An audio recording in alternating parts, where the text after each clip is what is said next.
Jacques. So I'm going to do a second month ownership review on this motorcycle. Talk about some of the things I've done and tweaked, things I like and things not so much. Yeah, so first of all, you guys might hear a lot of noise in the background with some motorbikes, and not too far away I think Nissan's testing the car for Dakar. They normally do it close by here and you can hear them. It's been quiet for a while, but maybe we'll pick them up. So to the bike, things I want to discuss. First of all is fuel consumption, rider modes, update on the mid controls, the rear brake, the front mudguard, the fob, the key, the keyless entry into this motorcycle, throttle maps, wind protection. You guys have asked about heat on this motorcycle, fueling, the design. Those are the types of things we're going to discuss. So the first one I want to get at is this is a large, powerful motorcycle. It reminds me a lot of the African buffalo. It is large, it is incredibly powerful, and it's agile, very agile in handling. Now, I did not use the word nimble because this is not a sports bike, but this bike handles a whole lot better than I think most people give it credit for. So having said that, this bike is so detuned from the factory, it's essentially quite mind-blowing. What I'll do is I'll drop in little screenshots of the throttle maps from the factory. I know why they do this, because they need to test emissions and noise pollution at a certain RPM. And you'll clearly see in the images the throttle maps are just dialed down a lot. Right, so the first thing is, let's talk about fuel consumption. That's the first one on the list. Fuel consumption on this motorcycle, I'm getting around 12.5 to 13, and that is driving short shifting the whole time and not driving it like a super bike and enjoying it. So the fuel consumption on this motorcycle can be okay. It's not great. Having said that, you drive this like a two-stroke or MotoGP bike, your fuel consumption is going to be below 10 kilometers to the liter. So I'm getting about, as I say, 12 to 13 kilometers to the liter, and that gives me a range of around 260, maybe 270 kilometers. So that's the first one. The fuel reserve light on this motorcycle is quite accurate. I've driven this motorcycle down to zero twice, and then there's still some fuel left in there. So they say it takes 18 liters. I don't know how you get 18 liters in there, but driven down to zero, I've put in 17 liters. So quickly on the fuel, that's on the fuel consumption. While we're on the fuel consumption and the tank size, a lot of folk moan, or not moan, say the range is too short for a cruiser, they want more. So that's the other thing I want to get out the way. Here's a bird here in the tree that's extremely vocal, but quite pleasant. The range. So this is not a cruiser, guys. Triumph made this motorcycle not to be a cruiser.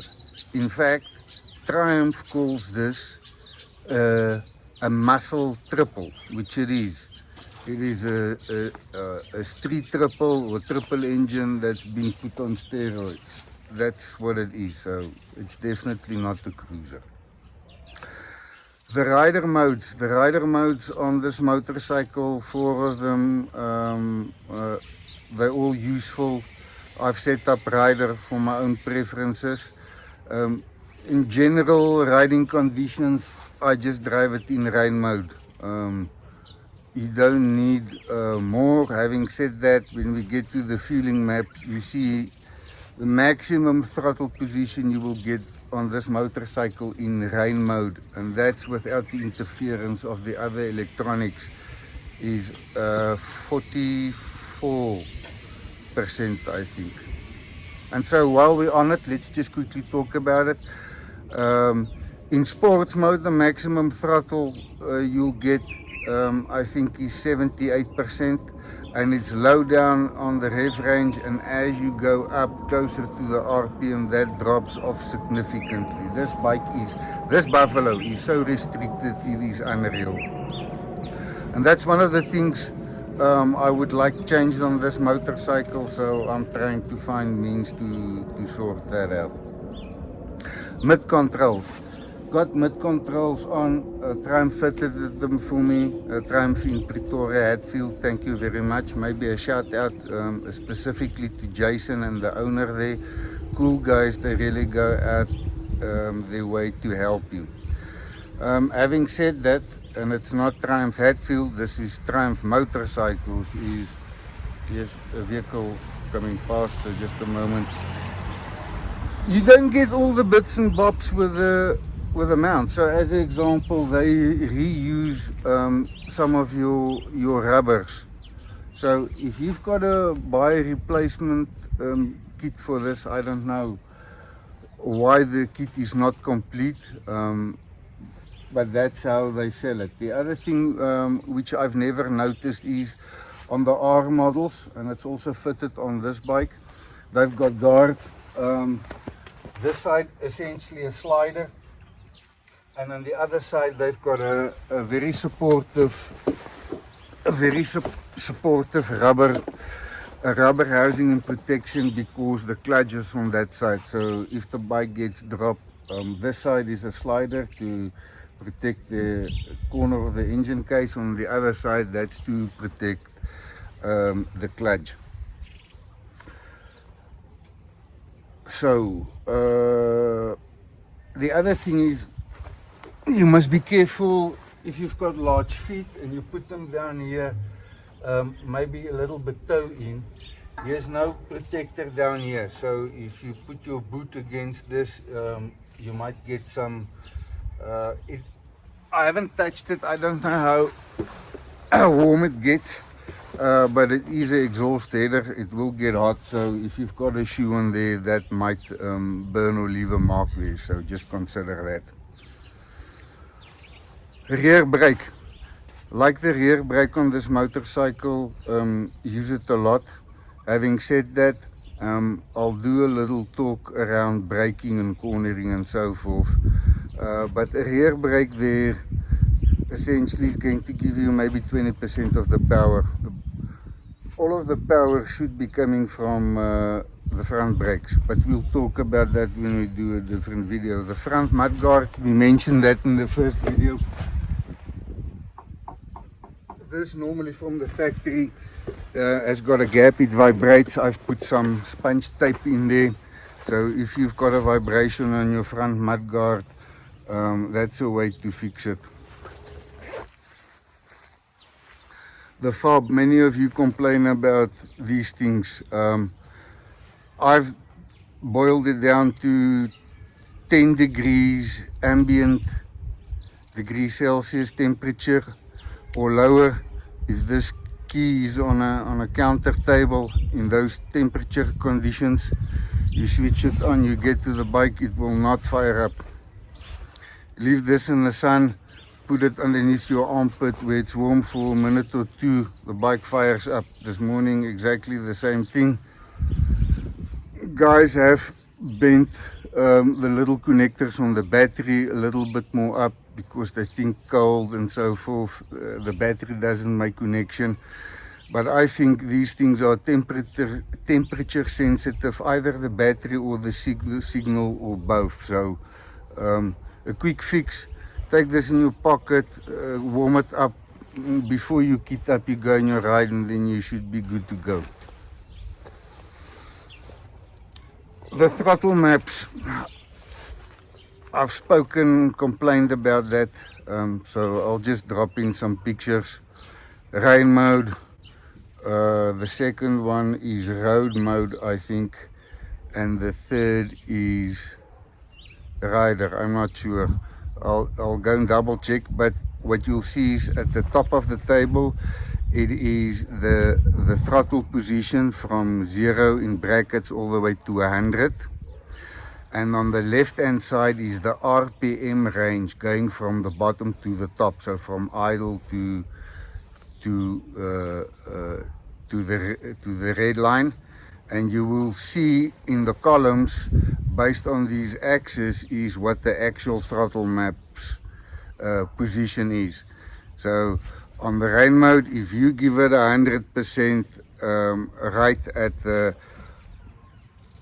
bottom and at the top of the curve, you will see the values 38 or 40. I can't remember them out of my head, but you will see. So if you give 100, you only get that.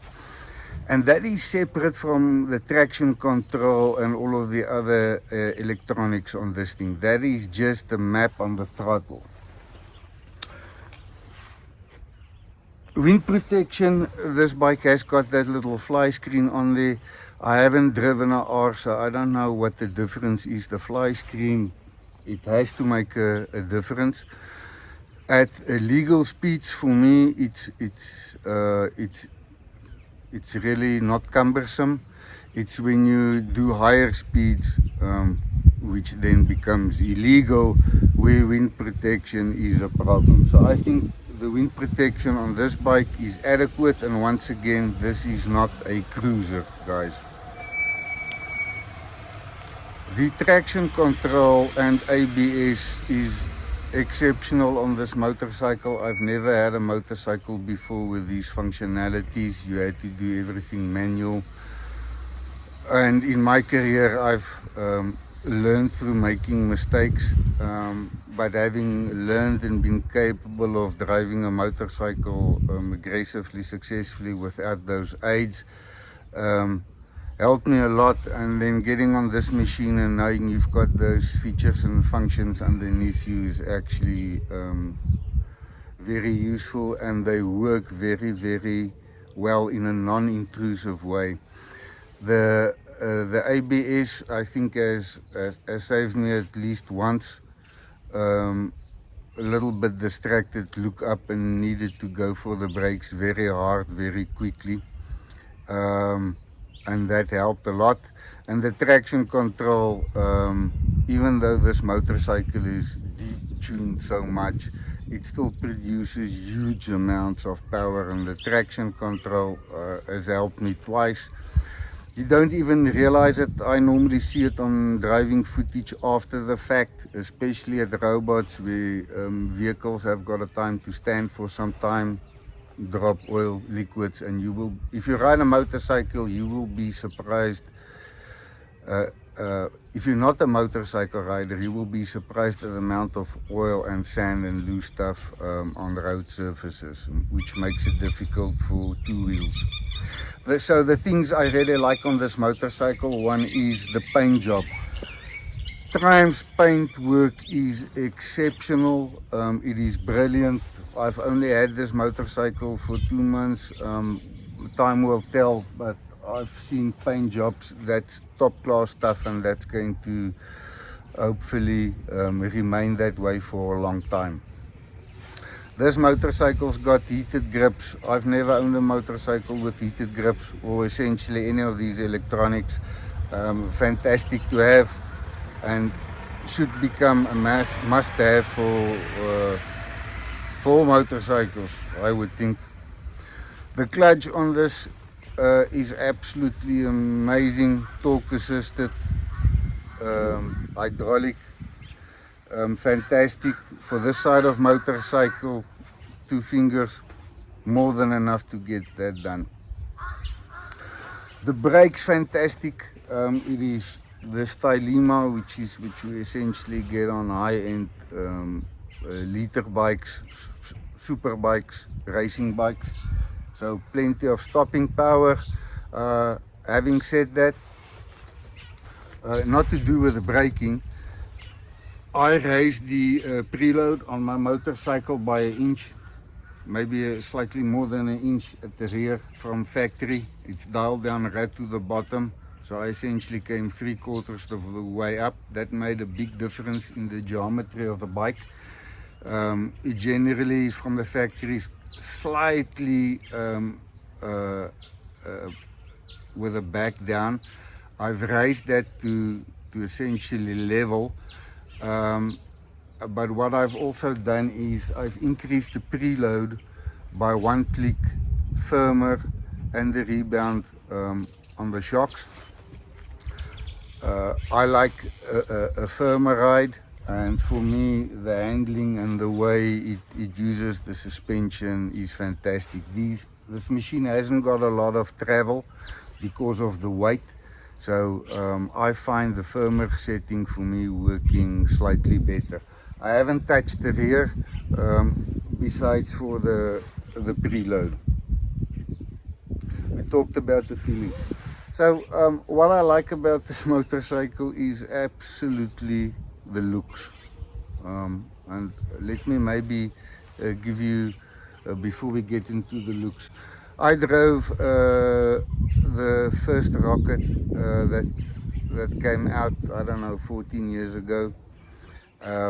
I rode that as a test ride, and I told myself, when I'm older and I've got some spare cash, that's a machine I would consider buying. And so this motorcycle's been out since late 2019 or beginning 2020, I believe. I wasn't even looking at motorcycles. I haven't seen one in the flesh. I came to realize they released this machine. It's absolutely stunning. And I purchased this motorcycle blind. So once again, shout out to the guys at Triumph. I phoned Jason. I told them I was looking for a motorcycle. We did the transaction. They delivered it here to my house. I've never sat on the motorcycle, as I said, never seen one in the flesh, and I'm absolutely stoked with this beauty. It's really classy. The Ducati 998 and that 748 shape is a classic motorcycle design. It's said to be one of the most beautiful bikes designed. The Cagiva 125 has copied that same shape with that. But so with the Ducati, beautiful bike, you take off the nose cone and the fairings, its engine and wires essentially everywhere. So with the fairing on, with all the lipstick and makeup, it's a pretty bike, but if you take that off, it's definitely not pretty. This motorcycle is, you don't get anything more naked than this. There's no fairings, there's no protection, there's no hiding. This is naked beauty at its best. You won't see wiring. I'll drop in a couple of shots around the engine, the exhaust, the welds on that. It is just a piece of art. The headers reminds me a lot of what you got on the vintage large fighter warplanes, World War I and II fighter planes, the large racing cars from back in the day. I mean, it's just beauty everywhere, and that's one of the reasons I've gone for this motorcycle. It's gonna be a classic forever. The lines on it is beautiful. We talked at the beginning about the mileage, the fuel range on this motorcycle. And people, you actually, there's guys that do a kit, they make this tank slightly larger. Can't remember how much fuel it can take, maybe 22 liters, maybe a bit more. But it looks large and bulky. This is small and streamlined. I don't mind it. If you've got to stop every 250 kilometers just to stretch your legs and put in fuel, I think that's also a good time to take a break. That's normally, I don't know, close to 2 hours of driving.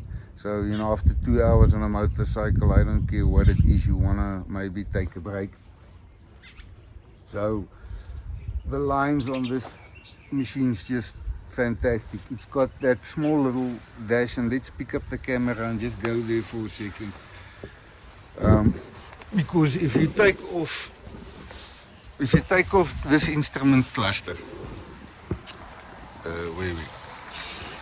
if you take off this instrument cluster, there's nothing on this motorcycle.